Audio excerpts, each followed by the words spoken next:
देखें, जब कौम जिस इंसान के साथ हो ना, तो फिर मरियम क्या, इस्टेब्लिशमेंट क्या, कोई कुछ नहीं कर सकता। काफ़ी अरसे से वो ये कोशिशें कर रहे हैं लेकिन अभी तक नाकाम है, वरना अब तक इमरान खान को गिरफ्तार कर दी चुके होते। खान जल्दी कॉल दे, खान एक कॉल दे दे, सारे मसले हल हो जाएंगे। अस्सलाम वालेकुम, मैं हूँ हसनैन, आप देख रहे हैं नया पाकिस्तान। इस वक्त मैं चकवाल में मौजूद हूँ, जिसे शहीदों की सरजमीन कहा जाता है। पाकिस्तान का परचम पकड़े ये भाई साहब यहाँ खड़े हैं। सर, क्या कहना चाहेंगे आज के जलसे के बारे में? ये आज का जलसा माशाल्लाह चकवाल की तारीख का बहुत बड़ा जलसा है। पहले भी हम जलसे देख चुके हैं। खान साहब की इतनी ज़्यादा फॉलोइंग है, मतलब अल्लाह पाक इनको ज़िंदगी दे, ये हमारे नसीब में करें। ये इनकी ज़िंदगी बहुत ज़रूरी है। अल्लाह पाक इनको ज़िंदगी देगा, इंशाल्लाह पाकिस्तान तरक्की करेगा। ये वाहिद होप हैं, वरना इससे पहले हम बहुत चोर डाकू भुगता चुके हैं। मतलब हम शेर को बहुत दफ़ा वोट दिया, लेकिन अल्लाह का शुक्र है इस बंदे ने आके हमें शऊर दिया है। अल्लाह पाक का करम है कि इस बंदे ने आके पूरी कौम को जगा दिया है, वरना वो जिस तरह लूट रहे थे आप सोच ही नहीं सकते। मतलब मुल्क की इंतहाई तबाही मचा चुके थे। हमने बहुत सुना, समझने के बाद इस बंदे को हमने सच्चा पाया, एक अच्छा मुसलमान पाया। अल्लाह पाक इनको कामयाबियाँ दे, अल्लाह पाक खान को हमेशा कामयाब करे, ये हमारे नसीब में करे। अल्लाह पाक इनको ज़िंदगी दे, सेहत दे, ताकि ये पाकिस्तान की तरक्की, मतलब ये बंदा बहुत अच्छा चला रहा था। पाकिस्तान का परचम आप लोगों को हिदायत दे, मीडिया वालों को, मीडिया वाले हमें ये बताते रहे कि ये नहीं चल रहा, ये फेल हो गया, इसे काम नहीं हो रहा। मीडिया सबसे पहले ख़रीदा गया है। आप अगर सही तवज्जो से देखें, सबसे पहले मीडिया ख़रीदा गया, जिसने अवाम को बताया कि इसे तो चल ही नहीं रहा। एक बंदे का टारगेट 4.6 है, बजट का टारगेट उसका 4.6 है और वो 5.97 ऑलमोस्ट 6 अचीव कर रहा है। तो आप उसको कैसे फेल समझ रहे हैं? मतलब मुझे ये बता दें, आप चकवाल को शहीदों की सरजमीन कहा जाता है। इस धरती से बहुत से बेटे आर्मी में हैं, बहुत से बेटे नेवी में हैं और बहुत से बेटे शहीद भी हुए। तो क्या कहना चाहेंगे आप? मैं एक बिल्कुल शहीदों वाले गाँव है हमारा, सरकलान गाँव है मेरा, और मेरा अपना फोर्सेस से ताल्लुक़ रहा है। मैं रिटायर्ड हूँ। हमारे गांव के बहुत ज़्यादा लोग फ़ौज में रहे हैं, हमारे अपने भाई वगैरह, रिलेटिव, कज़न बहुत सारे। ज़ाहिर है वो फ़ौज में ड्यूटी कर रहे हैं, उन्होंने अपनी ड्यूटी करनी है, वो कर रहे हैं, लेकिन लोगों के दिल इसके साथ हैं, लोगों के दिल खान के साथ हैं। और इंशाल्लाह लोग जब भी ज़रूरत पड़ेगी इसके लिए निकलेंगे। हम निकले हैं, ज़रूरी काम सारे छोड़ के निकले हैं। खान साहब की आज़ादी की जंग की बात कर रहे हैं। एक तो आज़ादी की जंग आपने भी लड़ी है बॉर्डरों पे, आपने जैसे कहा आप खुद रिटायर्ड हैं। हकीकी आज़ादी कौन सी? हकीकी आज़ादी देखें ना, 47 से हम लोगों ने आज़ादी हासिल की, लेकिन वो जस्ट दिखावे की हद तक थी। मतलब हमारे जितने फैसले थे, हमीद गुल साहब की आप बात सुन लें। हमीद गुल साहब ने कहा कि ये हो ही नहीं सकता कि आप आर्मी चीफ आपका अमेरिका की मर्ज़ी के बगैर अपॉइंट हो जाए। इसका मतलब है कि उनके हमारे फैसलों में मुदाखलत हमेशा से रही है, लेकिन कभी जाहिर नहीं की गई, हमें बताया नहीं गया। ये बंदा था जिसने जब बताया कि साइफर आया है, तो बहुत से वो लोग थे जो मतलब कह रहे थे कि यार ये तो रूटीन की बात है। इसका मतलब है पहले भी साइफर आते थे, कोई बोलता नहीं था। ये बंदा है जिसने आके बोला है कि भाई ये क्या चीज़ है, मतलब ये इसने आगे बोले। वरना वो ऐसे थे कि यूँ समझे कि उनको जूते पड़ते रहते वो परवाह ही नहीं करते। इस बंदे को जब जूता मारा गया, इसने शोर किया कि ये मैं जूते खाने के लिए तो नहीं हूँ ना, मैं गुलामी के लिए तो नहीं हूँ। इस बंदे ने, अगर अल्लाह पाक ने इसको कामयाबी दी तो कौम कामयाब हो जाएगी, कौम आज़ाद हो जाएगी इंशाल्लाह, इसमें ज़रा बराबर शक नहीं है। अच्छा, मुझे ये बता दें, इमरान खान साहब कह रहे हैं कि मैं जल्द लॉन्ग मार्च की कॉल दूंगा, सारा पाकिस्तान इस्लामाबाद पहुँचे।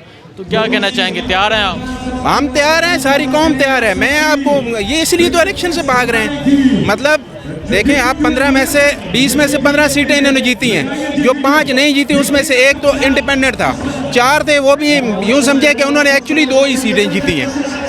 ये रिज़ल्ट तो है। कराची में 14 जमातें मुखालिफ थी और वो डबल से भी ज़्यादा मार्जिन से भाई जीत रहा है। 29,000 कहाँ, 13,000 कहाँ। कराची जो हम तवक्को ही नहीं कर रहे थे, वो सीट भी अल्लाह का शुक्र है खान ने जीती। खान के साथ सारी अवाम है। अल्लाह करे ये इलेक्शन जल्दी अनाउंस हो, खान जल्दी कॉल दे, खान एक कॉल दे दे, सारे मसले हल हो जाएंगे। और अस्सलाम वालेकुम, मैं हूँ हसनैन, आप देख रहे हैं नया पाकिस्तान।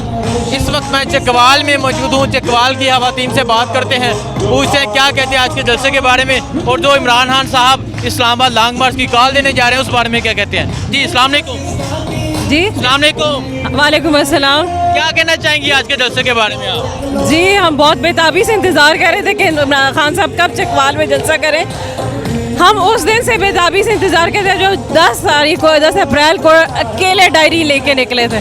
उस वक्त यही फील हो रहा था कि उनके साथ कोई नहीं है, लेकिन पूरा पाकिस्तान उनके साथ है और हम सब उनकी खातिर यहाँ पर आज मौजूद हैं। अच्छा, मुझे बताएं क्यों सपोर्ट कर रही हैं आप इमरान खान को?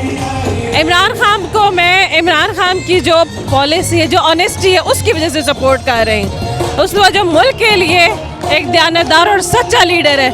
हमें बरसों बाद एक ऐसा लीडर मिला है जो मुल्क और कौम के लिए सोचता है, अपने लिए नहीं। अच्छा, मुझे बताएं इमरान खान साहब कह रहे हैं कि मैं इस्लामाबाद लॉन्ग मार्च की कॉल दूंगा तो हर पाकिस्तान निकले, तो क्या चकवाल तैयार है? बिल्कुल तैयार है, बिल्कुल तैयार। चकवाल ने पहले भी भरपूर साथ दिया है। हम वो लोग हैं जिन्होंने शेलिंग भी खाई है 25 मई को और यहाँ से भरपूर शिरकत की है, और अब दोबारा जब भी इमरान खान की कॉल होगी तो ज़रूर निकलेंगे। चकवाल को शहीदों की सरजमीन कहा जाता है। इस ज़मीन ने अपने बेटे इस मुल्क के लिए कुर्बान किए हैं, तो क्या समझते हैं ये जो हकीकी आज़ादी की जंग लड़ रही है, इसमें भी तैयार हैं आप? बिल्कुल तैयार है हम, क्योंकि हकीकी आज़ादी अब हम हासिल करेंगे। पहले हम लोग जो है वो कुर्बानी देते गए, लेकिन वो कुर्बानी रह गई गई है। एक्चुअल जो आज़ादी है वो अब हमें मिलेगी इमरान खान की सरपरस्ती में। मरीम नवाज़ कह रही है इमरान खान को हटाना 3 दिन का काम है, तो क्या कहना चाहेंगे आप? देखें, जब कौम जिस इंसान के साथ हो ना, तो फिर मरियम क्या, इस्टेब्लिशमेंट क्या, कोई कुछ नहीं कर सकता। काफ़ी अरसे से वो ये कोशिशें कर रहे हैं, लेकिन अभी तक नाकाम है, वरना अब तक इमरान खान को गिरफ्तार कर दी चुके होते वो लोग। तो क्या कहना चाहेंगे आज के जलसे के बारे में? अस्सलाम वालेकुम। मैं पहले तो खान साहब को चकवाल की धरती पे खुशामदीद कहता हूँ, और एक चकवाल की इंतज़ामिया से गिला है कि उन्होंने बहुत जगह बहुत काम रखी है। इतने लोग जलसे गाह में हैं, उससे ज़्यादा बाहर हैं, और हम खान साहब को यकीन दिलाते हैं कि चकवाल की सरजमीन के हम नौजवान खान साहब के साथ हैं। अच्छा, मुझे बताएं, खान साहब कह रहे हैं कि मैं लॉन्ग मार्च की कॉल दूंगा तो पूरा पाकिस्तान इस्लामाबाद पहुंचे, आप जाएंगे इस्लामाबाद? इंशाल्लाह इंशाल्लाह हम ज़रूर निकलेंगे, और पूरा चकवाल निकलेगा इंशाल्लाह खान के साथ, बल्कि पूरा पाकिस्तान निकलेगा। पूरा पाकिस्तान? पूरा पाकिस्तान निकलेगा इंशाल्लाह। अच्छा, मुझे आप ये बताएं, शहबाज शरीफ साहब अक़वाम मुत्तहिदा में खिताब करने जा रहे हैं, उस पर क्या कहना चाहेंगे आप? वो मिस्टर बीन की तरह उसको आपने देख लिया रूसी सदर के साथ कैसे कह रहा था, तो वो इम्पोर्टेड वज़ीर आज़म है, भिखारियों की तरह उसके हालात हैं, तो उधर भी उसने यही करना है, पाकिस्तान की बेइज्जती करानी है। कहाँ खान जैसा अजीम रहनुमा लीडर और कहाँ ये भिखारी उन्होंने बिठा दिया है। बहुत शुक्रिया जी, अस्सलाम वालेकुम। वालेकुम सलाम। इमरान खान के जलसे पे क्यों आए हैं आप? मुझे इमरान खान से बहुत प्यार है और आज मैं उसके साथ मिल के ही जाऊँगा इंशाअल्लाह। और इमरान खान के साथ बहुत प्यार है, क्या वजह है, क्यों प्यार करते हैं इमरान खान से आप? क्योंकि वो डडू चार्जर, आप उससे क्या ही कह सकते हैं। इमरान खान से प्यार क्यों करते हैं आप? क्योंकि इमरान खान से यही उम्मीद है, क्योंकि उसने मुल्क की बेइज्जती नहीं करवाई, और वो इंशाल्लाह हमारे साथ डट के रहते हैं और कभी भी ऐसा नहीं ठीक मर। है, बहुत शुक्रिया। ओके, हाँ जी यार, कौन